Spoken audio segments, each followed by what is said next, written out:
Headline edition, July 8, 1947. The Army Air Forces has announced that a flying disc has been found and is now in the possession of the Army. Army officers say the missile found...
They move like wraiths in the angled corners of darkness.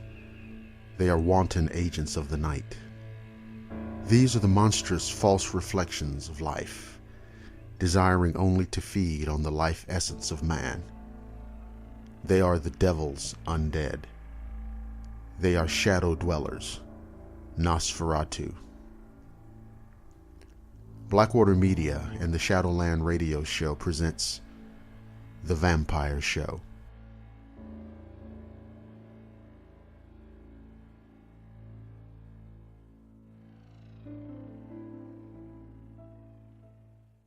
In the spring of 1727, Arnold Paoli returned from service in the military to settle in his hometown of Medwegna, near Belgrade. He bought some land, built a home, and established himself in the community. After a short time, he was betrothed to a local girl whose father's land bordered his, and the two were wed. Paoli told his wife that he was haunted by fears of an early death. In the military, he had been stationed in Greece. Local beliefs were that the dead come back to haunt the living in the form of revenants or vampires. While he was stationed there, he told his wife he had been visited by an undead being.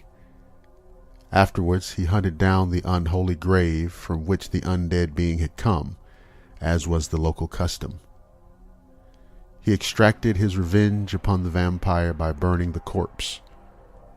However, the incident affected him so greatly that against the advice of his superior officers, he resigned from the military and came back to Medwegna. Shortly after his marriage, Paoli fell from a great height while working on the farm and was brought unconscious back to his home. He must have sustained internal injuries with the fall, for within a few days, Paoli died and was buried in the town cemetery. A month after he died, there were several reports from people around the township who had seen Paoli.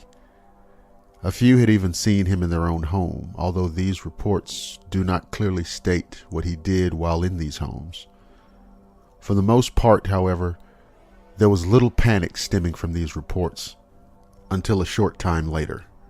Several weeks after the initial reports, most of the people who had claimed Paoli had visited their home turned up dead for inexplicable reasons, and a group was assembled to exhume the body of Paoli. The group consisted of 2 military officers, 2 army surgeons, and a priest from the local church. When the group exhumed the body, they found a fresh corpse. There was no decomposition of the body whatsoever, and in fact, the old skin and nails had fallen off and new ones had grown to take their place. The final insult was the fresh blood that rested on the lips of the deceased Paoli. When one member of the group staked the body, it cried out and fresh blood spilled from the wound. The group scattered garlic around the remains and did the same to each of the graves whereto Paoli had sent his newest victims. All was quiet in Medwegna for several years until 1732, when there was another spate of inexplicable deaths. This time, the town took no chances and immediately sent out a group to the graveyard to investigate. The resultant report has ended up in many history books over time. It was signed by 3 renowned Army surgeons and co-signed by a lieutenant colonel and a sub-lieutenant. Of all the bodies they disinterred during the investigation, they once again found no less than 11 corpses, which displayed the same marked traits as the Paoli corpse. No decomposition, although many had been interred several months previous to their inquiry. Fresh skin grown, fresh blood in the arteries and in the heart. The complete medical report is available in many modern vampire histories. No explanation has been given for the latter outbreak of vampirism, although one theory holds that Paoli had feasted on local cattle as well as people during his vampiric reign. Then the theory states, as time passed and the cows were killed for their meat, the vampire qualities were passed on to anyone who ate the meat.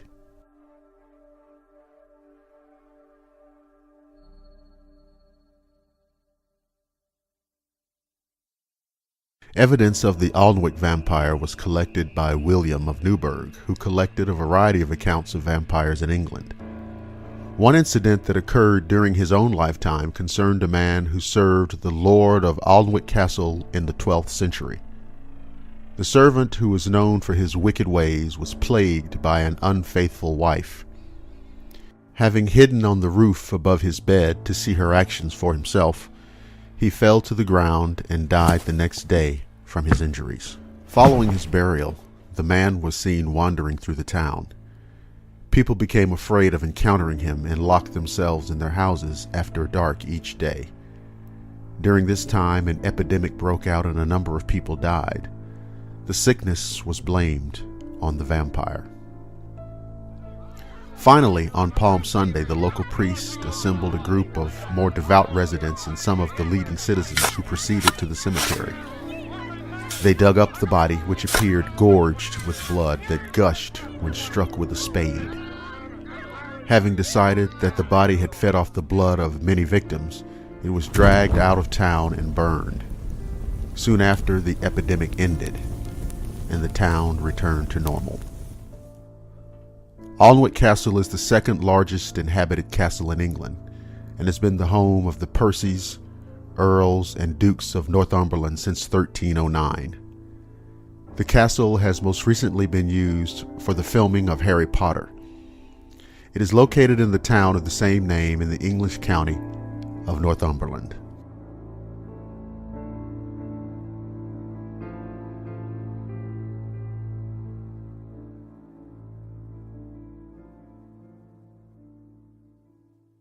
Peter Plagojewicz was a farmer in the village of Kisolava, Serbia.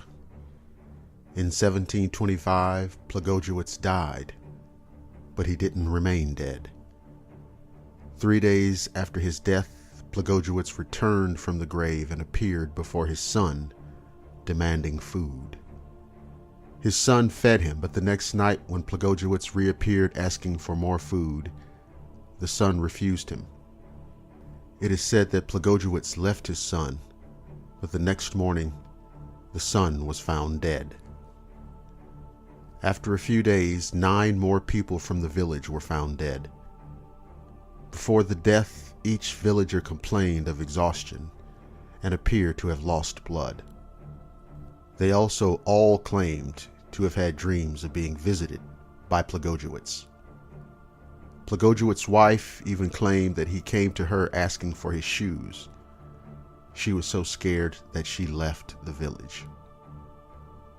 The parish priest became alarmed, so he wrote to the local magistrate, who passed the news to a nearby commander of imperial troops. He, 2 officers, and an executioner arrived after receiving the message and exhumed the corpse of Plagojewicz and all who had died.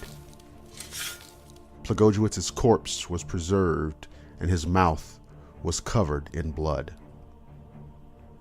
A stake was pounded into Plagojewicz's chest and blood gushed everywhere. The body was then burned to ash on a pyre. The other bodies were reburied with garlic and white thorn in each corpse.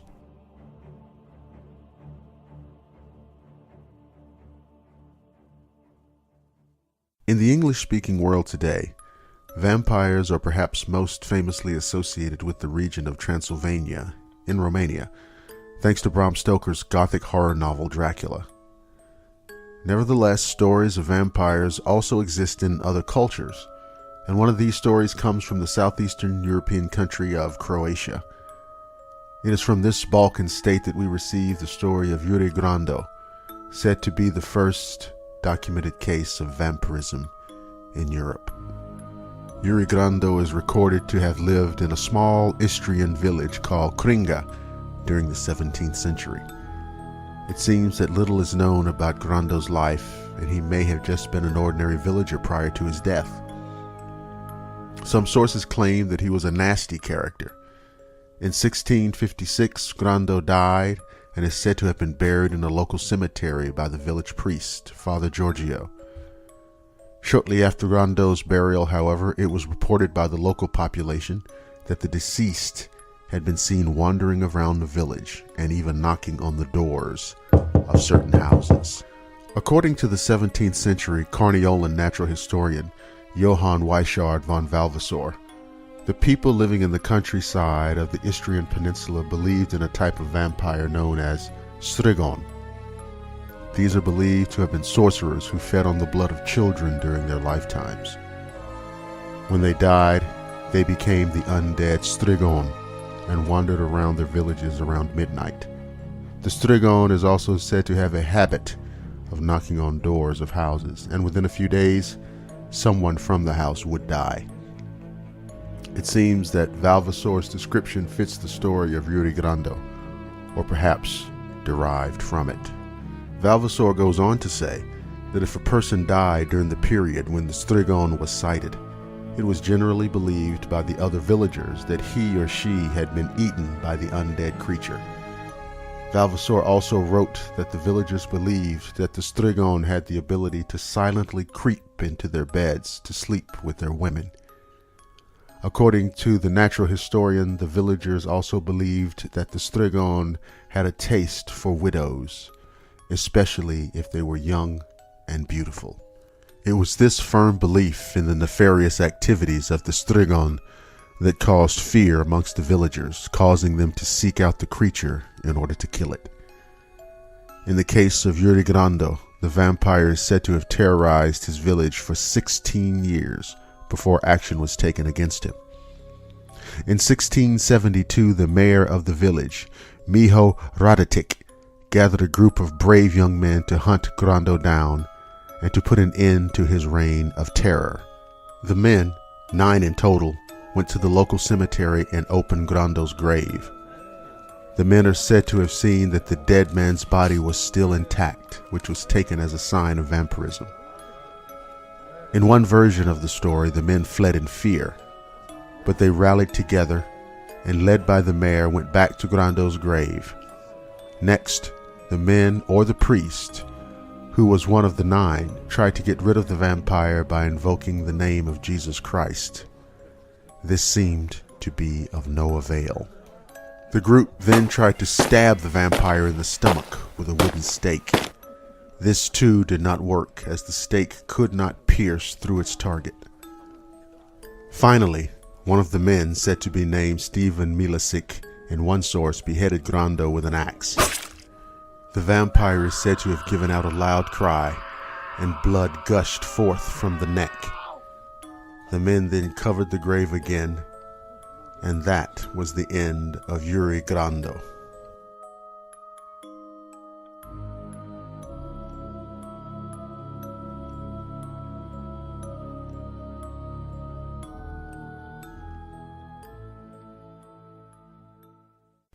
And that concludes the Shadowland Radio Show's special presentation of The Vampire Show. Thank you for listening. The Shadowland Radio Show can be heard exclusively on the Blackwater Media YouTube channel. Remember to like, subscribe, and share. I'm your host, Dr. William Lester, and I promise to see each and every one of you again on the flip side.